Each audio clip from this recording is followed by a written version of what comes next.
Hello বন্ধুরা, সবাই কেমন আছো? আজ আমি বানাচ্ছি ফুলকপি ও চারা পোনা মাছের ঝোল।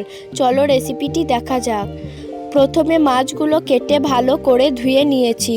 নুন হলুদ মাখিয়ে দেব। ভালো করে মাখিয়ে নিয়েছি নুন হলুদগুলো। মাখানো হয়ে গেছে। এবার কড়াই বসিয়ে তেল দিয়ে দেবো।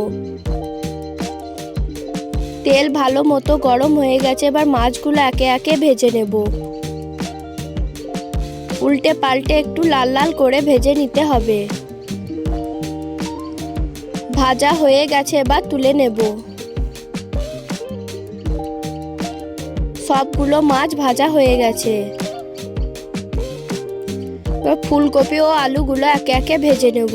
প্রথমে ফুলকপিগুলো ওই তেলেই ভেজে নিতে হবে। অল্প একটু লবণ দিয়ে আবারও ভেজে নেব। ঠিক এরকম ভাবে ভেজে নিতে হবে। এবার আলুগুলো ভেজে নেব।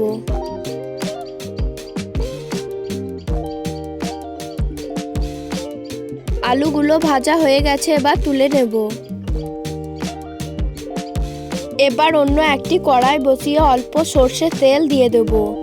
তেল গরম হয়ে গেছে। 5 ফোড়ন ও শুকনো লঙ্কা তেজপাতা দিয়ে দেব।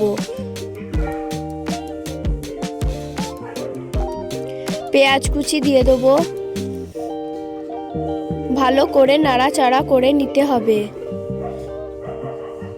পেঁয়াজ ভাজা ভাজা হয়ে গেছে। এবার কাঁচা লঙ্কা আদা রসুন বাটা দিয়ে দেবো। জিরে গুঁড়ো হলুদ গুঁড়ো লঙ্কা গুঁড়ো দিয়ে ভালো করে কষিয়ে নিতে হবে। অল্প একটু লবণ দিয়ে দেবো। ভালো করে কষানো হয়ে গেছে। এবার আলু ও ফুলকপিগুলো দিয়ে আবারও কষিয়ে নেব।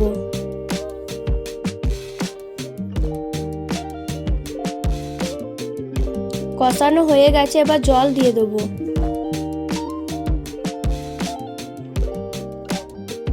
আলু ও ফুলকপি সিদ্ধ হয়ে গেছে। আগে থেকে ভেজে রাখা মাছগুলো দিয়ে দেব। ভালো করে নেড়ে চেড়ে নেব। কাঁচা লঙ্কা চেরা ওপর থেকে দিয়ে দেব। একটু ধনে পাতা দিয়ে দেব। আবারও নেড়ে চেড়ে নেব। নামানোর আগে একটু গরম মশলা দিয়ে দেব। আমার ফুলকপি ও মাছের ঝোল হয়ে গেছে।